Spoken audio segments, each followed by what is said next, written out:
In this module, we will review direct support actions and how to activate direct support. Direct support tools are available from the All Devices view and in the device details. Actions include the ability to manage services and processes. Go to the device registry.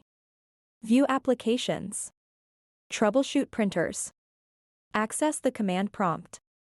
Send, copy and perform other actions with files. And execute tasks.